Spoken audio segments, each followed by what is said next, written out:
and gentlemen, welcome to our next episode of My Book Story. We are on Global Conference TV.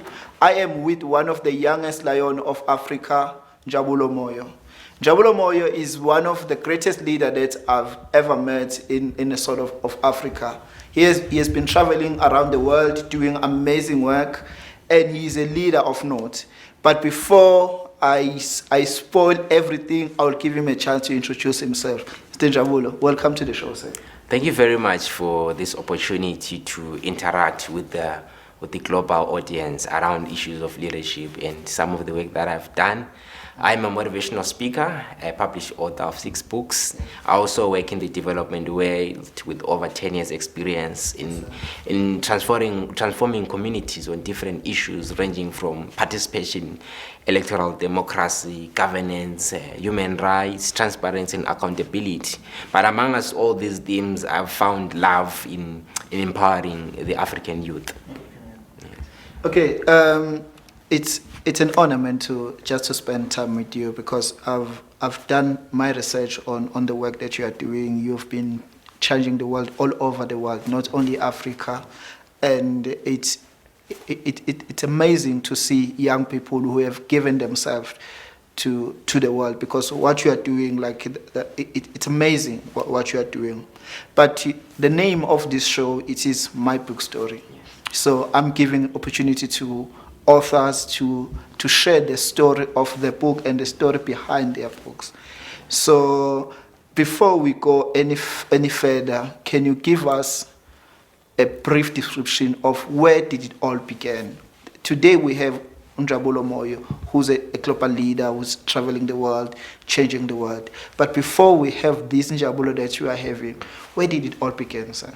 I must say that I was just like one author, Pegumusa Moyo, writes, in my first book, that Njabulo was raised in the dusty streets of Mzilikazi, right in the midst of the Okapi lifestyle. This is where I chose the pen instead of the Okapi, a knife. Yes, so I was raised in the ghetto, and I believe that I've been true to my story, I've been true to myself. And for everyone out there, you should be able to let your story become your glory. Because at times we feel that we're coming from this tough background, we don't want to share the true identity of who we are, yet identity is destiny. So for me, having lost parents at a very tender age, around about 5 years, I was raised by maternal grandmother, even gone to a ghetto school in Mzilikazi. I think my world really was around the need, the desire to make a difference in my society, to challenge social stereotypes. For example, people who call you an orphan, they package you, they see you as an orphan. And it's up to you, it's always a choice to fall into what society thinks of you, or to redefine, So I redefined myself by focusing a lot on literature. I studied literature and English at both my O and advanced levels. But beyond the academia, really, I was fortunate to interact with poetry. I was fortunate to interact with the British Council short story writing competitions in 2006. And it was from there on that I started to push for the, being the voice with an invoice. I started to push for this concept of the power of literature, this power of the written and the spoken word. So even at primary school, I remember in 2000, I actually recited a poem. There was this whole fear around, the computer world. There was a virus that was being spoken about, the new millennium, and part of it was come year 2000, come new millennium. So much has been said about you, and we really were starting to question what is this thing that is ahead of us. And I experienced the power, the intercourse that happens between what we think and what is written, and how we translate our thought process and to written material, and then practicalize those things. So for me, really, writing has always been a form of liberating myself. It is a form of expression, and I've never stopped from the day I started to write, where I started to publish my work. It should be in 2009 where I published my first poetry anthology titled African Sketches. And indeed, Africa is full of sketches. There are incomplete thoughts, there are incomplete things about this continent that you and I, as the young generation, we need to to put into into practice.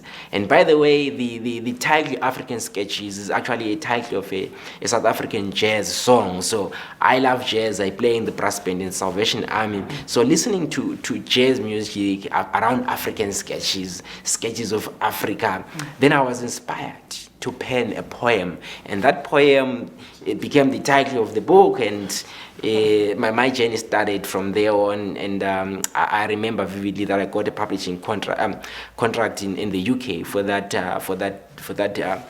particular book. So it's a reflection that we go through pain in our lives, but it's up to us to allow the pain to position us. So I allowed my story of Njabulo, grown from the ghetto, position myself. I allowed the pain to become a process, of pruning. There are certain things that needed to be pruned in my life. There are fears in my life that needed to be pruned. So through writing, I liberated myself. Beyond myself, I think I've liberated the world through the pen. And indeed, the pen is mightier than the sword. No, it's true. You see, like even when I was reading the book that we are reviewing today, the self-starters, I was able to see the way you're able to tell your story. I like even the point where you sharing on the book that you're an orphan, and there was where you wanted people to feel sorry for yourself until one of your friends come and tell you, which man, this is a chance to begin or to start over. And what you have begun, it's evident today, everyone can see. But let's go back to the book, The Self-Starters. When you were writing the book, who did you have in mind? I don't believe that the self, there are many concepts about the self. Sure. There is the self, which is the individual, right? But for me, I speak of a notion, of a concept of the self as a movement, as something that seeks to belong. Because we always want to fit in, right? The fear of missing out is always within us. But I speak of the self that defines itself. Don't allow society to prescribe on what the color of the self should be, how the self should behave. Because already there are confines, there are structures that confine and determine how you should behave as the self. So I speak of a liberated self, which is about someone else living life fully, right? That someone should be you. We are in life busy watching that someone else living life. But I argue that someone else should be you. The self should be you. You should begin. I write that I don't follow trends. I create them. So it's one of those things where we should not be caught up in life just moving with the flow. Being a reed shaken by the wind. Define life. Define reality. We speak of power. I speak of power as people of will engineering reality. You are a person. Yes, you and I are people. So the difference is that are you willing to do the extraordinary? They say the difference between extra and extraordinary is the legal extra. So are you willing to position yourself to be extraordinary? So it's people of will. A marriage will never work if there's no willing. Government will not work if there's no political will. Right? So it's people of will, then they engineer the reality. Who says you should be checking your Facebook? It's because someone has engineered that reality. Who says you're an orphan? Is someone has engineered that reality for you. So I had to be the young man who refuses, who paves a new path for himself. I kick the excuses in my life. There are excuses. All of us, we've got excuses. At times you need to exit excuses. So human beings tend to go into things. Like they say in isiNdebele ukubana uthanda izinto, right? So we love things and things love us, and things will never come to you. You pursue things, right? The same concept applies. You need to exit your excuses. You need to leave your excuses, because excuses will never leave you. They'll be stuck with you. So that's where I write from. That's the audience that I write for. The audience which is multi-sectorial. I can't say really that I write for a particular group, but because I write about the self, and the self is found in everyone. So the target really is about people that have been branded certain things, but they are willing to change, but they know how to start. And I break it down in the book that, how to become a self-starter. You should start where you are. Yeah. And I like the book because the truth of the matter, we are living in a global community, and you find that now in your phone you can connect with people all over the world, and people, instead of being themselves, they want to say, I want to be like. You find even musicians say, if like a studio, they say, can you create a beat that is like so and so, and once you find yourself in that, you'll never be yourself. There's another thing that I want us even to emphasize on. You speak of you from a dusty street of Mzilikazi, of which in South Africa that will be like like Alex, that kind of a township where before you do everything, you've been labeled as a failure, you've been labeled as a drug addict, you've been labeled as a thug, and all of those things. But you were able to move out of that place, and now you are a shining star. Can you give us, what did you use? What did you use, if there's a formula or whatever that you use to move from that dirty street of Mzilikazi to be a global icon that you are today? I think one of the immediate challenges for people is when you try to be different. Okay. Is if everything here is black, right? And there's one bottle that is green. People will start saying, what is it about that green bottle? Yeah. Why are all the other bottles black? So it's never easy to be different. But I think the point of departure is self-identification. Who am I within the ghetto? Am I just the norm? Am I just part of this whole branded thing of failures? So I needed to believe in myself first. Yeah. You need to develop a culture of self-belief. Believe in yourself, that there's no one else who can do it, but only you. You are a resource. So for me, I'm not like the kid who will not play with others. I managed to participate in activities in my community, and in fact this is where I also derive some of the experience. Okay. The capacity to be within a society but be different, right? So the attitude is that we are all different, and in our pursuit of happiness, in our pursuit of success, it's not going to be the same flow. You see, I say normal is boring. The new normal for me is abnormal. Okay. Right? You see a haulage truck, it will be having some small vehicle which is giving people a signal, flashing lights. If it's going to travel 1,000 kilometers, there's a car that travels in front, signaling that there's an abnormal load. Right? So I believe that I have been an abnormal load in my society, and you start signaling to people that I'm not common, and it's okay to be abnormal. The new normal is abnormal, because normal means we are comfortable. Normal means we're at our comfort zone, right? We need to be able to move from following the trends and setting the trends. We need to move from, okay, Alex is known for producing football players. If you're a rugby player, go on for it. So self-belief is a key driver to change. And this is what has worked in my life. I believe that I'm a global citizen. And right now, from being in the ghetto, I've lived in 4 continents. And it's not about just living and saying, no, I've lived in America. I have transformed lives in 4 continents. So it doesn't matter where you're coming from, but what matters is what you do about your predicament. Oh. And there's something that you wrote that I want to read. It says, plan your work and work your plan. The challenge that we're having, it's as Africans, because I'm speaking to my African brother, I think we need to stress that we have many Africans who have bigger dreams. They want to do big things, but they don't plan their work. Even if they plan their work, they don't work. Sure. So can you elaborate on that concept? Like, what do you mean, and how can we make it more practical? Sure. I think one of the concepts that I use in motivating people is that you've got two choices. Okay. It's either you give reasons or results.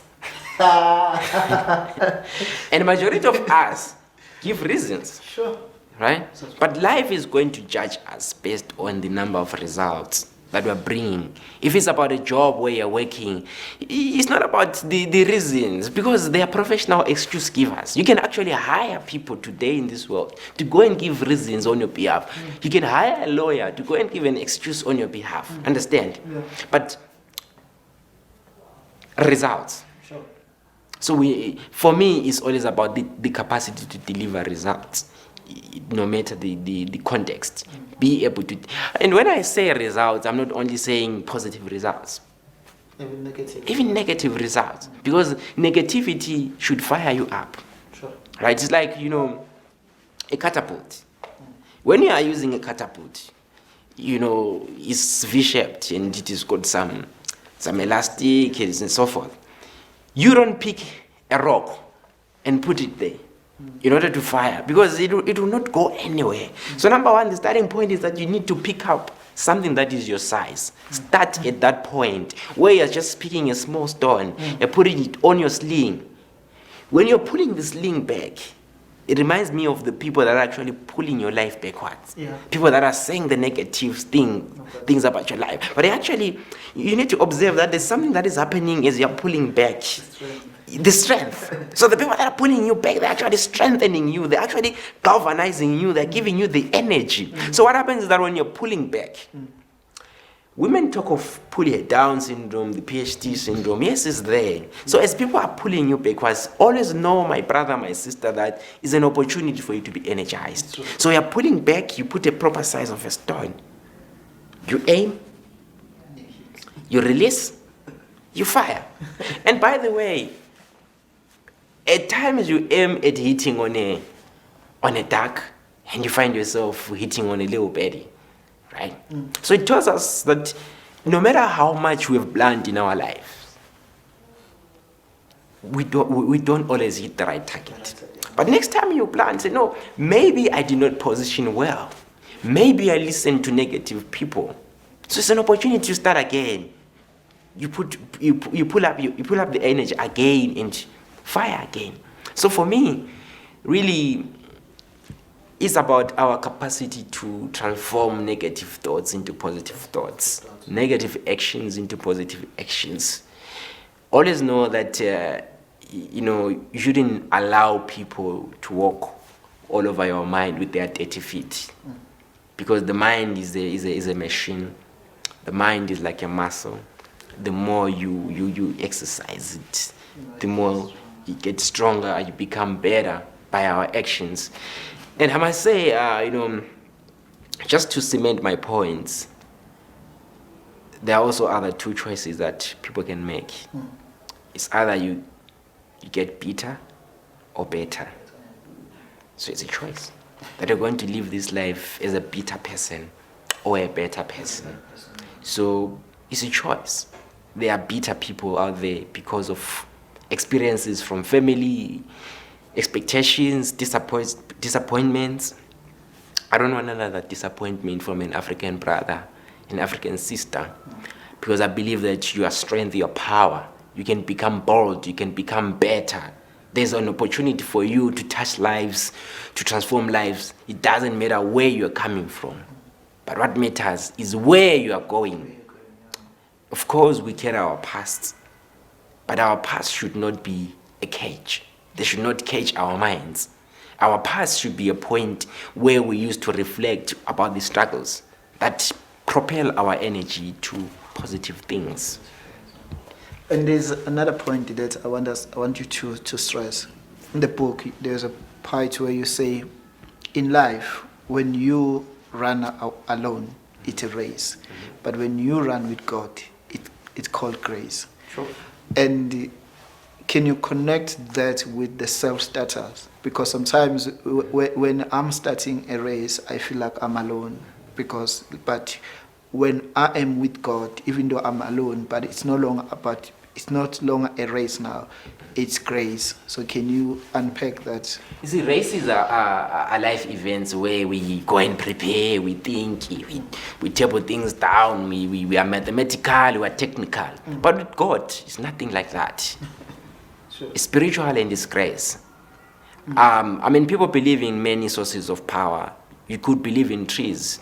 You could believe in the sun and so forth. It's your choice. But what is key for me is that our sources of power should be sources that do not only empower us.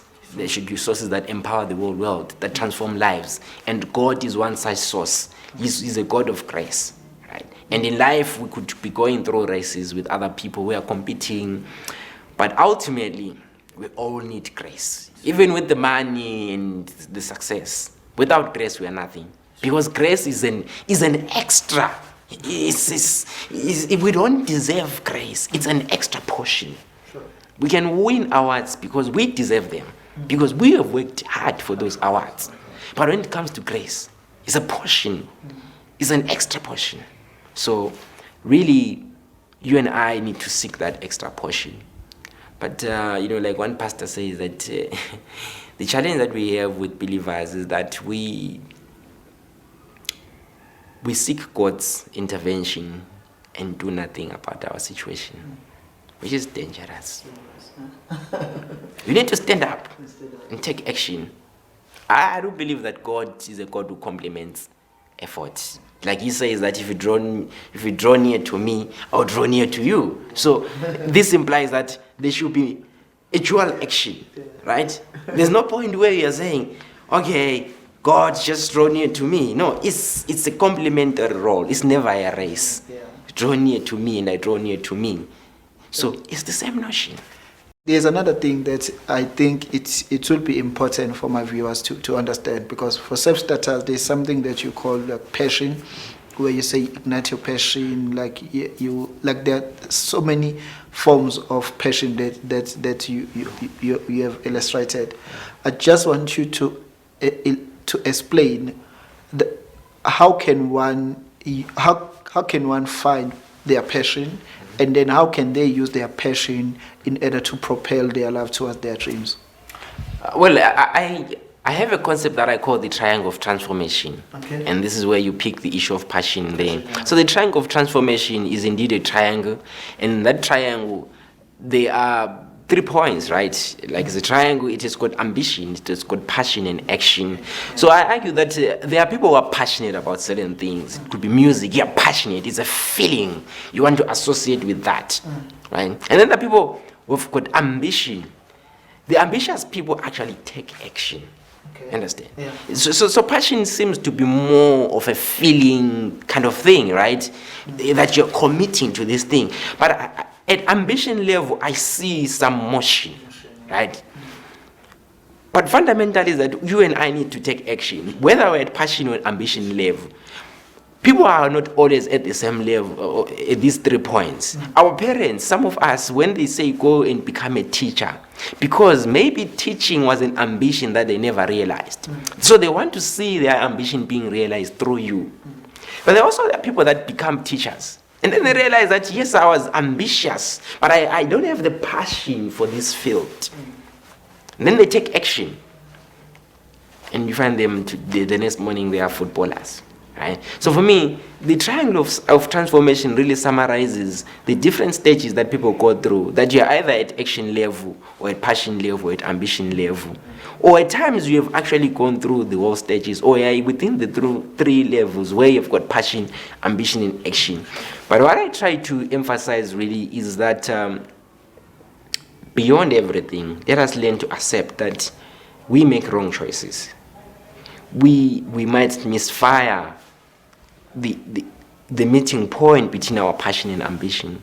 And there's nothing wrong to realize that while you have been a scientist for 15 years, you're actually a poet or something like that. And people were like, oh, why are you downgrading yourself? From being an astronaut to being a poet. The astronaut is not happy. Maybe I had an astronaut who is not happy.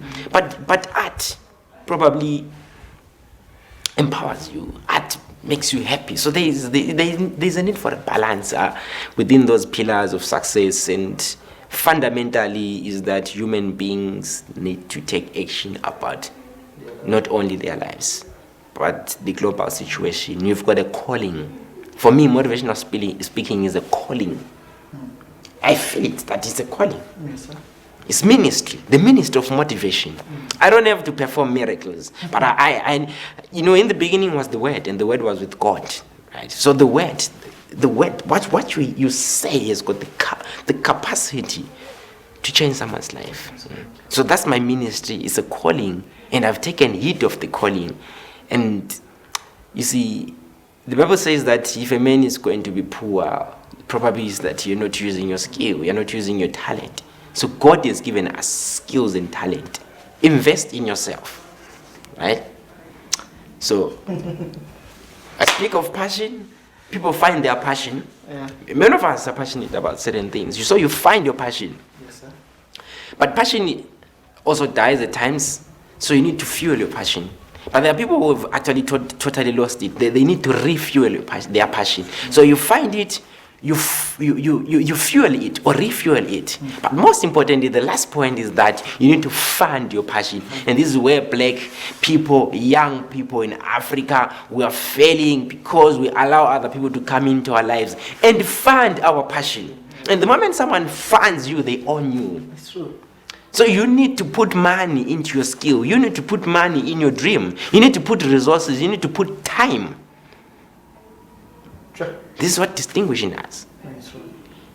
The lack of the desire to fund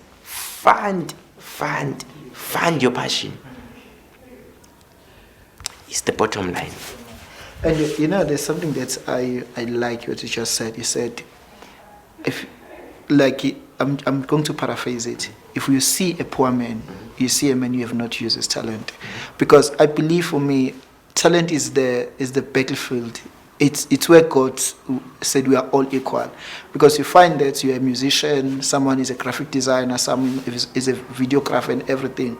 But if one of us is not using our talent, you'll find that's why someone is poor and everything. But for sake of time, I just like, for me, a self-starter, it's a book of motivation. We can even call it a Bible of motivation.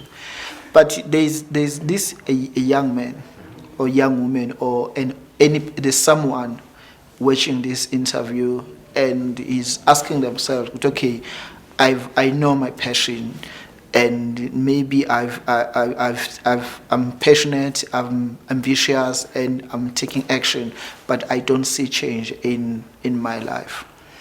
As a motivational speaker, voice within voice, what can you say to that person so that one day they will become better and change their lives? See, change is a process that you and I need to own. You need to own the change process. Probably someone who's not experiencing the change, you are relying on someone else. You expect that something should be. There are people who feel entitled to certain things. Okay. It's a gentle reminder that the world does not owe us anything.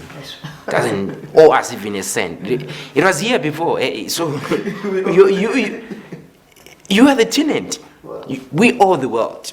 So if change is going to happen, you need to liberate yourself. Don't be dependent. At times we are leaning on certain people, on certain walls. Be careful on the type of people that you are leaning on. Because one day they decide to move and you fall. Then you realize that you were never strong on your own. You were never identified your strength. So for change to happen, you need to be committed. Decide, act, commit. You need to duck it. Decide, act, commit.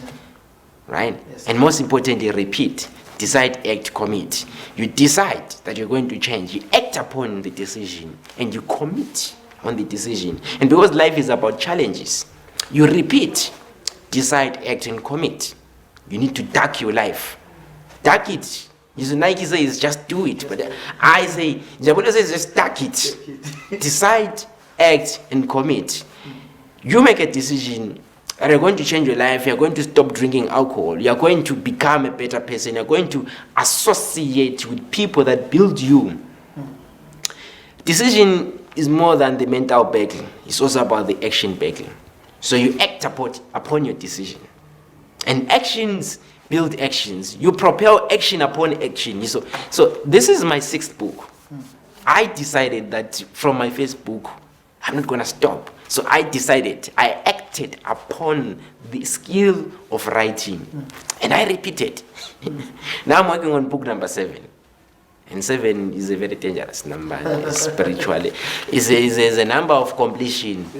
I don't know if it means I've accomplished enough, or it means maybe there's a new mission out there for me.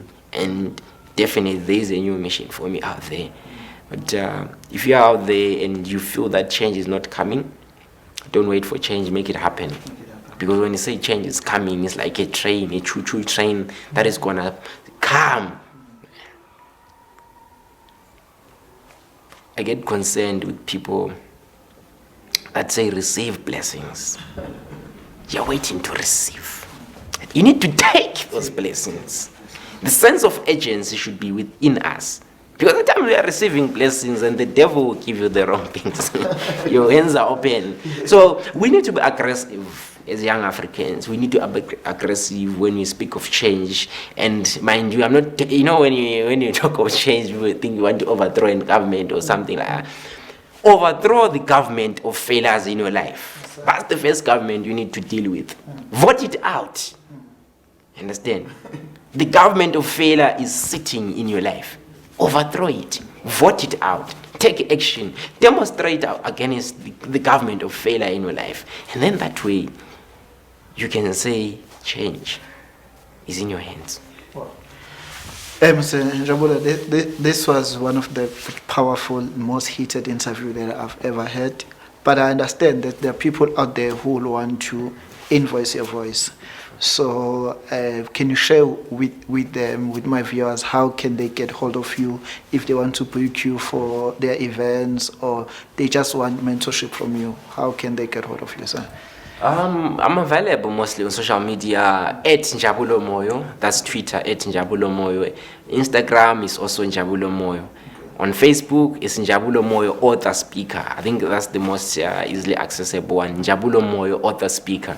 So you can send me a message and then we take it from there. Guys, we had a powerful interview today with my brother Njabulo Moyo. This is the book number 6 that he have written in. If you want to get more of his content, go to his social media as he have shared. And this is what I say, and I'll keep on saying, that in this show, we're only bringing the best.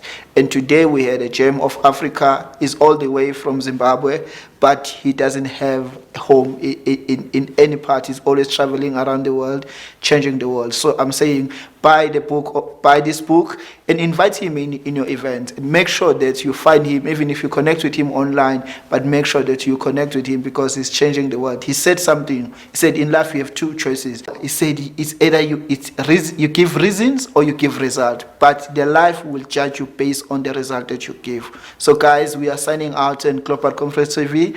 This is my book story. Today we are reviewing Self-Starters. This is the book I recommend, and I support this book. Get it. Make sure, I don't know how you're going to get it, but find him on social media, connect with him, get this book, because it will change your life. I've read it, it's changed my life. There's something that I found here when he said power is people of will engineering result.